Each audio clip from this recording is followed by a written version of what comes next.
Police महकमे की जितनी तारीफ़ की जाए उतनी कम है। अगर हम बात करेंगे जिस तरह से जो बड़ी बड़ी कुर्सियों पे बैठे हुए जो हमारे ऑफिसर्स होते हैं, जब वो रिटायरमेंट होती है उनकी, उसके बाद भी जो है उनको कहीं ना कहीं ख़तरा इतना रहता है कि उनको जो है 40-40, 42-42 PSOs मुहैया करवाए जाते हैं पुलिस डिपार्टमेंट की तरफ से, या फिर ऐसा कह लें कि उनकी पहुंच इतनी दूर तक रहती है कि उनको जो है PSOs मतलब डिप्लॉय करने में पुलिस डिपार्टमेंट को कोई दिक्कत नहीं आती है। वहीं अगर हम बात करें चौकी या थानों की, वहाँ पे जो है नफरी की इतनी कमी होती है कि अगर कोई हादसा पेश आ जाए तो वहाँ पे अवेलेबल उतने लोग नहीं हो पाते जितनी वहाँ पे ज़रूरत होती है। यहाँ वहाँ के जो कंसर्न थानेदार होते हैं या चौकी अफसर होते हैं, वो मतलब ऑन रिकॉर्ड तो नहीं कहते हैं, लेकिन ऐसे उनका यही कहना होता है कि हमारे पास नफरी की बहुत कमी है।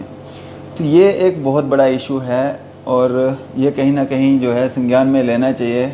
और हमारे साथ इसी सब पे चर्चा करने के लिए मौजूद हैं प्रोफेसर SK भल्ला जी, जो कि सिविल विजिलेंस सेल के चेयरमैन भी हैं। इनसे हम बातचीत करते हैं और क्या ये सारा वाक़या, और कुछ दिन पहले इन्होंने एक पोस्ट भी डाली थी जिसमें इन्होंने ऐतराज़ जताया था कि ये जो इस तरह से जो पब्लिक टैक्स पेयर्स का जो पैसा है उसको जो कहीं ना कहीं वेस्ट किया जा रहा है। सर, स्वागत है आपका न्यूज़ शहर इंडिया में। और क्या कहेंगे जिस तरह से ये जो PSOs डिप्लॉय किए जाते हैं रिटायरमेंट के बाद भी, और इतनी तादाद में, अगर कोई जानी खतरा भी है। अब जिस तरह से हम अगर सरपंचेस की बात करें, अभी जिस तरह से कश्मीर में एक सरपंच जो हैं उनकी अजय पंडिता जी, उनकी डेथ हो गई है। काफ़ी देर से उनकी मांग थी कि हमें खतरा है जान का, उनके लिए एक PSO भी नहीं है। और वहीं अगर हम रिटायरमेंट के बाद की बात करें तो 40-40, 45-45 PSOs मिल रहे हैं। क्या कहेंगे? क्वेश्चन जी बड़ी बदकिस्मती है और बड़ा अफसोस से मुझे कहना पड़ता है कि ये कुछ हो रहा है। और हम उम्मीद करते थे कि ये जो नया सेटअप हमारे यूटी में आया है तो इसमें कुछ बेहतरी होगी। तो अभी तो मुझे कुछ ज़्यादा नज़र नहीं आ रहा है। एक बंदे के साथ आप 41 या 42 बंदे लगा दोगे तो ये कुछ समझ से बाहर है। और कोई मेरे ख्याल में, जो मेरी इन्फॉर्मेशन है, कोई ऐसा कानून भी नहीं कुछ ऐसा है कि आप लगा सकते हैं। तो जान का खतरा हो सकता है उनको ज़्यादा हो? खतरा तो हो सकता है, लेकिन 42-43 नंबर भी बहुत बड़ा है जी। वो नंबर भी बहुत बड़ा है। मैं अगर किसी को जान का खतरा है तो उसको जो उसके रैंक के मुताबिक, पोजीशन के मुताबिक जितने उसको बंदे चाहिए तो वो लगाए ना। वो थोड़े हम कह रहे हैं ना लगाओ जी। अब 45 की फ़ौज भी एक काफ़ी फ़ौज होती है मेरा ख्याल। और जो मेरी इन्फॉर्मेशन है, और मैंने श्रीनगर भी 2-4 डिप्टी कमिश्नर से बात की, वो कहते हैं सर ये आज का नहीं चल रहा, बड़ी देर का चल रहा है। ये लोग कोई सब्ज़ी ला रहा है, कोई दूध ला रहा है, कोई मैडम के कपड़े प्रेस करने ले जा रहा है, कोई बच्चों को छोड़ने जा रहा है, कोई और छोटे मोटे घर के काम कर रहा है। आप ये बताएं ना, फिर ये मिसयूज़ ऑफ पावर नहीं बनता? ये भी एक किस्म की करप्शन होती है। वैसे अगर आप प्रिवेंशन ऑफ करप्शन एक्ट पढ़ें, उसमें खाली वो पैसे की करप्शन नहीं है, ये अब्यूज़ ऑफ पावर का केस बनता है। अब्यूज़ ऑफ पावर भी बनता है इसमें। सर, ये कौन लोग हैं जिनके पास ये 40-42 PSOs जो हैं वो डिप्लॉय किए गए हैं? जी, वो मैंने फेसबुक पर क्लियर लिखा है। ये एक मुनीर खान जी हैं, अच्छे आदमी हैं, लेकिन वो 40-42 आदमी उनको चाहिए। अब उन्हीं को पता होगा कि कैसे चाहिए और क्यों चाहिए।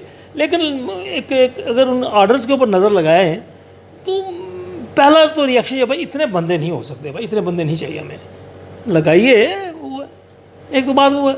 दूसरे वो JP सिंह साहब हैं, उनको मैं मिला हूँ 2-4 बार। PHQ में भी 1-2 बार मैं किसी कॉन्टेक्स्ट में उनको मिला था। बातचीत में बड़े अच्छे हैं, बातचीत बड़ी अच्छी करते हैं।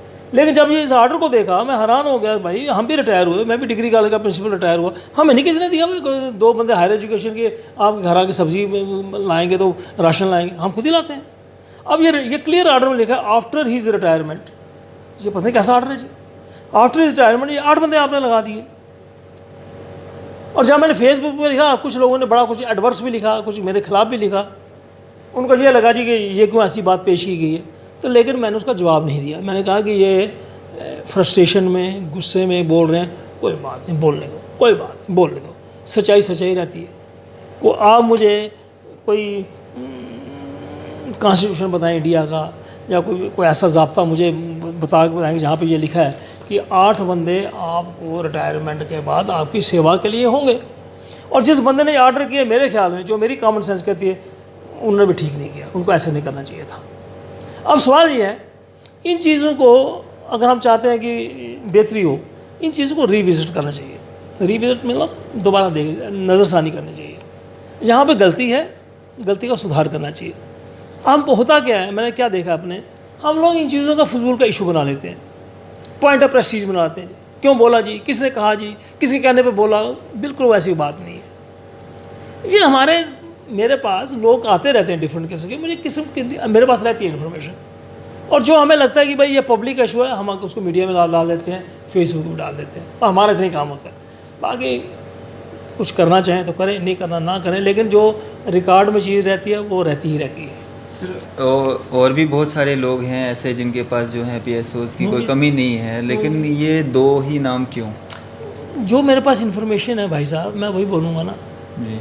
मेरे पास जो इन्फॉर्मेशन आएगी मैं उसी पर बोलूँगा। मैं ऐसे कैसे किसी के बारे में नशर कर दूँ प्रोग्राम। मेरे पास ये कागज़ है, मैंने बोल दिया। आगे भी कोई आएगा तो हम आपको रिक्वेस्ट करेंगे, आइए जी हमारी बात सुन लीजिए। नहीं, और भी मैं जिस तरह से बात बताऊं आपको कि हम देखते रहते हैं, हम घूमते रहते हैं पूरा, मतलब तो हम देखते हैं कोई जिप्सी लगी है, बच्चों को स्कूल ले जाया जा रहा है, कोई भी जिप्सी लगी है जो कोई बच्ची को मतलब ट्यूशन छोड़ने जा रहा है या स्कूल छोड़ने जा रहा है, तो इस तरह के भी वाक़या देखने को मिलते हैं। कोई इन बातों की कमी नहीं है। ये खासकर ये पुलिस ऑफिसर, IAS ऑफिसर का की उनकी जिप्सीज गाड़ियाँ, उनकी मिसयूज़ होता है। एक हमारे मैं एक एग्जांपल देता हूँ आपको। तैनात थे, आज नहीं है, आजकल नहीं है, आजकल कहाँ है मैं नहीं जानता। उनकी जो मैडम थी वो साइंस कॉलेज में प्रोफेसर थी, और मैंने खुद अपनी आंखों से देखा है। गाड़ी आती थी, गाड़ी से मैडम को छोड़ रहे हैं, गाड़ी से ला रहे हैं। अब आप बताइए ना, ये इसकी क्या जस्टिफिकेशन है जी? क्या जस्टिफिकेशन? कोई जस्टिफिकेशन नहीं भाई। आप गवर्नमेंट का पेट्रोल फूंक रहे हो, टैक्स पेयर की मनी को ज़ाया कर रहे हो, और एक आदमी दूसरा आदमी को, बूढ़ा आदमी है, बुजुर्ग आदमी, माजूल आदमी, और छतरी लेकर बेचारा जून की धूप में चल रहा है। लेकिन मैडम के लिए गाड़ी आएगी और सामने उसमें लिखा होता है विजिलेंस या पुलिस की गाड़ी, जो भी उसमें लिखा होता है। जब हमने इस चीज़ को पॉइंट आउट किया तो लोगों को बुरा लगा। क्योंकि सच्चाई को सुनना नहीं चाहता, कोई नहीं सुनना चाहता सच्चाई, बुरा लगता उनको। तो मैंने ये एग्जाम्पल दिया है, ये एक एग्जाम्पल है। अब क्या मांग बाकी एक बात इसमें और मैं ऐड कर दूँ, जो मेरी इन्फॉर्मेशन है। मैं एक जो आपको बात कह रहा हूँ, बिफोर मैन एंड गॉड, मैं किसी बंदे के अगेंस्ट नहीं हूँ, ना मुझे अगेंस्ट होना है, लेकिन मैं आपको फैक्चुअल बात बताता हूँ। हमारे दोस्त हैं लतीफ़ी साहब, उनका घर मैंने देखा, राउंड मैंने उसका मैंने राउंड किया। अब उसकी मैंने एक कंजर्वेटिव एस्टिमेट भी डाल दिया था, उनकी बिल्डिंग की कीमत क्या होगी। लेकिन जो मेरी इन्फॉर्मेशन है, मैं नहीं कह रहा कि मेरी इन्फॉर्मेशन पूरी करेक्ट होगी, लेकिन जो मैंने पता किया वो उस घर में आज की डेट में नहीं रह रहे। वहाँ भी कुछ लोग हैं जो उस बिल्डिंग की रखवाली कर रहे हैं, और वो बंदे कहाँ से आए होंगे, या इस सवाल का मैं जवाब नहीं देना चाहता। कहाँ से आए होंगे वो किसी और जगह रह रहे हैं। उनके मैडम वो जो मेरी इन्फॉर्मेशन है, कोई प्रोफेसर है या क्या है, चलो अच्छी बात है, मैं भी प्रोफेसर रहा हूँ। और उनकी बहुत बड़ी कोठी है, ये सिदड़ा में, मेरे ख्याल सिदड़ा में है उनकी बड़ी, बहुत सिदड़ा में है शायद, सिदड़ा में ही है शायद, ये जो सिदड़ा ही है, हाँ उधर वो सिदड़ा में ही है शायद कोठी उनकी। अब शायद सिदड़ा ही है मेरे ख्याल। बहुत बड़ी कोठी में देखा, I have A round of that place. और आलीशान मकान है वो, 5 स्टार होटल है बना हुआ, और उसकी वो रखवाली कोई करता है। तो मैं तो नहीं रखवाली कर रहा, आप भी नहीं कर रहे, तो वो बंदे कौन से डिप्लाई होंगे जी वहाँ पे? आप बताइए। ये मतलब गलत बातें नहीं है? आप बताइए, गलत बातें हैं। एक 2 एग्जांपल दिए। सरपंच जो कि लोगों का नुमाइंदा होता है, उसकी जान की कोई कीमत नहीं है। देखो जी, कीमत सभी की होती है, पुलिस अफसर की भी कीमत है, आपकी जान की कीमत भी है, मेरी जान की भी कीमत है। It is a question of priorities. हम किस चीज़ को तरजीह देते हैं।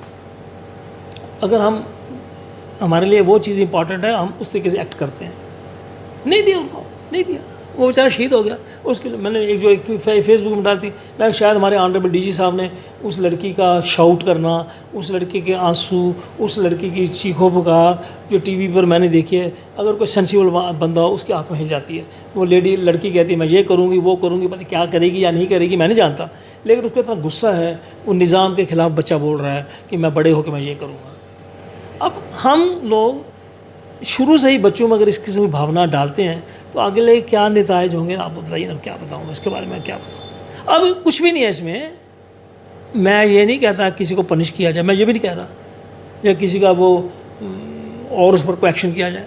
हमारी ये रिक्वेस्ट है यार, अगर कोई गलती होगी उसको सुधार कर लो ना। ये तो कह सकते कि नहीं कह सकते, रिविजिट कर लो ना भाई। जहाँ 44 दिए, अगर 4, 5, 8 लग दें, कोई अगर बनता है, अगर उनका बनता है, देख लो, रूल बुक देख लो, जो बनता है उनको दे दीजिए।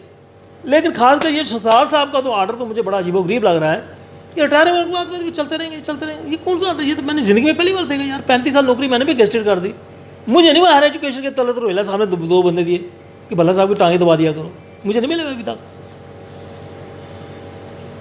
जिस तरह से अगर हम कश्मीर की बात करें तो कश्मीर में जो एक भर्ती में जो एक धांधली देखने को मिली थी उस पर क्या कहेंगे? उसमें ये है जी कि आज की जम्मू के अखबारों में देखने को मिला कि वो कुछ बंदे थे तो उनकी कोई गलत उनको वहाँ पे फिट शिट कर दिया गया और काफ़ी तादाद वो एक PIL की शेप में चीज़ लगी है। उसके डॉक्यूमेंट तो मेरे पास है नहीं, शायद with the passage of time वो मंगवा भी लेंगे पढ़ने के लिए वो लेकिन जो अखबार के थ्रू हमें पता चला उसमें काफ़ी मैसिव जो है वो धांधलियाँ हुई हैं और गलत तरीके से वो बैकडोर सारा काम हुआ हुआ है। उसमें वो कहते हैं कोई बड़े बड़े जो अफसरान हैं पुलिस डिपार्टमेंट के, उनका भी नोटिस वो उससे वो अफसरान का वो नोटिस है, वो जस्टिस मागरे साहब ने उनका नोटिस भी निकाला है, DGP साहब उनका भी नोटिस निकाला है और बाकी लोगों का भी निकाला है कि भाई आप इंक्वायरी करके सारी बात पेश करो।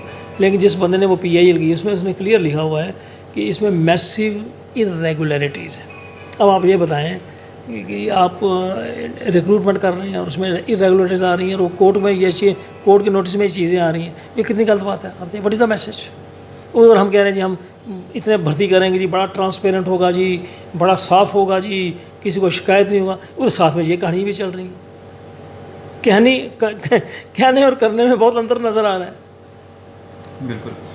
तो ये थे हमारे साथ SK भल्ला जी जो कि chief vigilance civil vigilance cell के चेयरमैन भी हैं और इनका साफ तौर पे ये कहना है कि ये जो PSOs जो दिए जाते हैं इन रिटायर जो बड़ी बड़ी कुर्सियों से बड़े बड़े ओहदों से होते हैं, उनके जो जायज़ बनता है उतने PSOs उनको दिए जाएं। नाजायज़ जो इस्तेमाल लोगों के टैक्स पेयर का पैसा जो है वो जमा होता है, उसके बाद इन लोगों को तनख्वाहें मिलती हैं और आप जो उनसे PSOs या उनकी जो सिक्योरिटी है उनसे आप बड़ी बार आपने भी देखा होगा, बड़ी बार काफ़ी सारी शिकायतें आती हैं कि स्कूलों के बाहर आप देखेंगे, प्राइवेट स्कूलों के बाहर आप गाड़ियाँ लगी होती हैं, जिप्सियाँ लगी होती हैं, उनके बच्चे जो होते हैं उनको ढो रहे होते हैं, मतलब उनकी वाइफ्स जो होती हैं उनको ले जा रहे होते हैं।